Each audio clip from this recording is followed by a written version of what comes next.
আপনারা কতটুকু জানেন একটু টেস্ট করেন, তাহলে বুঝতে পারবেন মক্তবে পড়া দরকার ছিল কি ছিল না। আচ্ছা বলতে পারেন অজু করার সময় যদি আমি কুলি না করি, একটু ভালো করে, এতগুলো লোক আছেন একটা জবাব দিতে হবে আমাকে, সওয়ালের প্রশ্নের জবাব।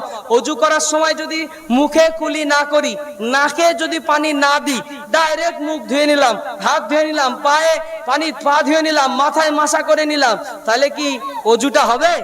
মুখে কুলি করলাম না, নাকে পানি দিলাম না, অজুটা হবে? জোরে বলেন, হবে? এই জন্যই তো মক্তব পড়ার দরকার ছিল, এর জন্যই তো মক্তবের দরকার ছিল। অজু নিশ্চিত হবে, অজুর মধ্যে কোনো কমি আসবে না, অজু নিশ্চিত হবে। অজুর 4টে ফরজ, তার মধ্যে এই ফরজটাকে বলা হয়েছে মুখমণ্ডল ধৌত করা। কোথায় লেখা আছে কুলি করা ফরজ? আছে নাকি কোথাও? ওটা গোসুলে। গোসুলে নাকে পানি দেওয়া ফরজ কোথায় লেখা আছে? নাকে পানি দেওয়া ফরজ অজুতে লেখা আছে নাকি? না, নাকে পানি দেওয়া গোসুলে ফরজ, অজুতে না। তাহলে এগুলো কি? এগুলো হচ্ছে সুন্নাতে গায়ের মুআক্কাদা, মুস্তাহাব।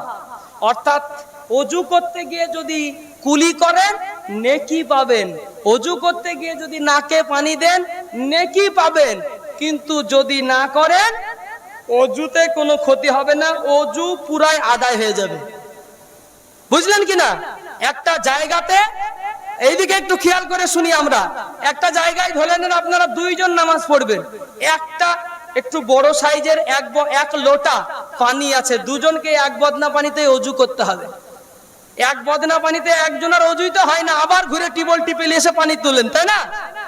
তাহলে এক বদনা পানিতে 2 জনের অজু কিভাবে করবেন? এক বদনা পানিতে 2 জনের অজুর কিভাবে করবেন? আমরা কিন্তু, আপনারা অনেকে আবার বলবেন আপনারা মৌলবীরা ও ঘুরানে ফিরানে কল আছে। না না না, ঘুরানে ফিরানে কলের কথা আমি বলছি না এখানে, আমি বলছি সঠিক জ্ঞানের কথা। 2 জন মিলে নামাজ পড়তে হবে, নামাজের টাইমটাও ফুরিয়ে যাচ্ছে, হাতে আছে 1 লিটার বোতলের একটা পানি, এখন আপনাকে অজু করে নামাজ পড়তে হবে, নামাজ আপনার জন্য ফরজ। কিভাবে করবেন?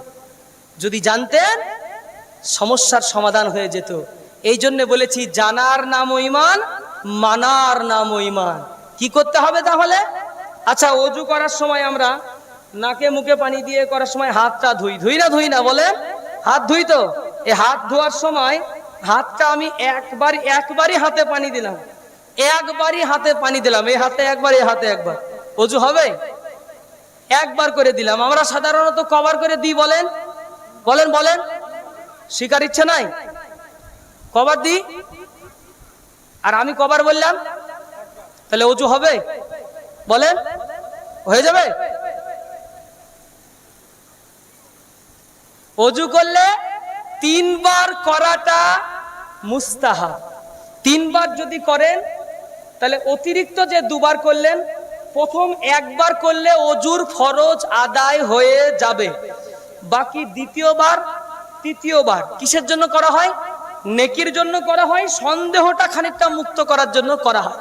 এখন আপনার পানি খুব কম, পানি হাতে খুব কম, একবারই হাতে নেবেন, একবারে ঘষে ঘষে ঠেকাবেন, অল্প করে নেবেন, ঘষবেন এভাবে, এদিক ওদিক এদিক পরিষ্কার করে এইভাবে ঘষে নেবেন আপনি পুরোটা। কারণ আপনার হাতে 1 বোতল পানি 2 জনকে অজু করতে হবে, পুরো ব্যক্তি 2 জনই কি করবে? শুধু পানিটা নিবে আর পুরো ঘষবে। আলহামদুলিল্লাহ 1 বোতল পানিতে 2 জনের অজু হয়ে নামাজ আদায় হয়ে যাবে। কারণ 3 বার অ্যাভেলেবেল মসজিদের পানি আছে, 3 বার করবেন অজুর সুন্নাত আদায় হবে, 3 বার করা সুন্নাত আদায় হবে, আর 1 বার করবেন ফরজ হয়ে যাবে। এই যে জ্ঞান, এই জ্ঞান যত বাড়বে আমার আপনার ইসলাম ততই সহজ লাগবে। না লাগবে না? সহজ হয়ে যাবে, ইসলাম অতি সুন্দর হয়ে যাবে, সহজ হয়ে যাবে। আপনার আমার জানার কমি, আপনি আমি অত্যন্ত কম জানি, যার জন্য আমি আপনি আজকে পিছিয়ে আছি। আব্বা জানেরা, আমার ভাই জানেরা, যাই হোক, আপনাকে আমি একটা কথা বলতে চাইবো, একটা গুরুত্বপূর্ণ লাস্ট কথা বলে এখান থেকে যাব। সেটা হলো আমাদের দেশে এখন বর্তমানে একটা খুবই খারাপ জিনিস চলছে, সেটা হলো নারী শিক্ষা। মেয়েদেরকে খুবই কম শেখানো হচ্ছে, অল্প বয়সে 14 বছর 9-এ পড়া 8-এ পড়া মেয়েদের বিবাহ দিচ্ছেন। বিবাহ দিলে শরীয়তের বিধানে কোনো অসুবিধা নাই, বিয়ে তো হয়ে যাবে, কিন্তু একটা ক্ষতি আপনি আমি করছি, পরস্পর জেনারেশন মেয়েটাকে শিক্ষিত না করার কারণে পরস্পর জেনারেশন অশিক্ষিত বের হবে। আমার আপনার ঘরের মা বোনেরা, এখানে অনেক যুবক ভাই আছে যারা বিয়ে করেছে, অনেক চাচা যান আছেন যারা বিয়ে করেছেন। আপনার স্ত্রী আপনার সন্তানটাকে ক্লাস 2 এ পড়ে, 2 এ পড়া সন্তানটাকে পড়ানোর মতো যোগ্যতা নাই। স্কুলে যখন বিয়ে করতে গিয়েছিলেন তখন জিজ্ঞাসা করেছিলেন কোন পর্যন্ত পড়া গো? মাধ্যমিক পাস। তো মাধ্যমিক পাস আপনি দেখলেন যে ভালোই মাধ্যমিক করেছে, অথবা ক্লাস 9।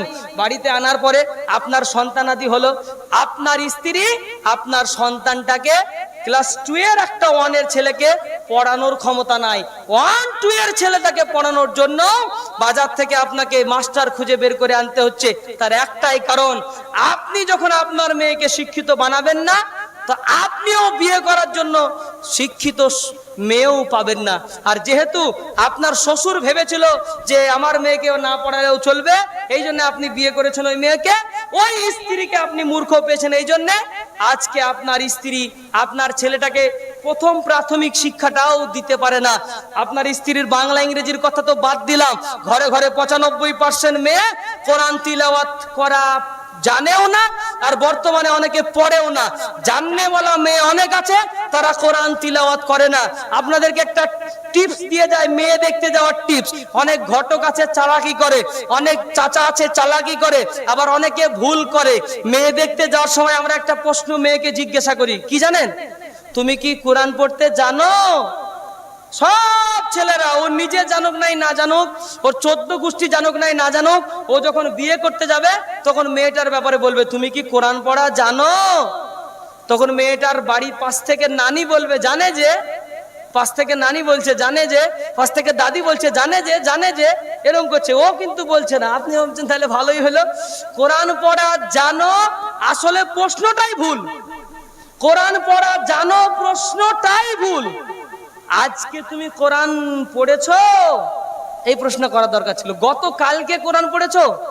কোরআন তুমি জানো এটা না, কোরআন তুমি পড়ো এইটা জিজ্ঞাসা করতে হবে। কোরআন জানো, এরকম ঘরের তো 70টা মেয়ে কোরআন পড়া জানে, গ্রামের বৌমারা, কিন্তু কোরআন জানার পরে পড়ে না 70 জনের মধ্যে 65 জনাই। না কি বলছেন? হ্যাঁ, আপনাদের ঘরের স্ত্রীরা তাই করছেন আপনাদের সাথে? ওই জিজ্ঞাসা করেছিলেন যে কোরআন পড়া জানো? হ্যাঁ জানে, বাস কোরআন পড়া জানে মানে বিয়ে করা হয়ে গেল কমপ্লিট? না, কোরআন তুমি পড়ো এই জিজ্ঞাসা করতে হবে। Do you recite the holy Quran? তুমি কি কোরআন পড়ো? সে যদি বলে হ্যাঁ, I recite the holy Quran daily, আমি প্রতিদিন কোরআন তিলাওয়াত করি, তাহলে আপনার বৌমাকে বাড়িতে নিয়ে আসার পরে পাবেন আপনি সে কোরআন তিলাওয়াত করছে।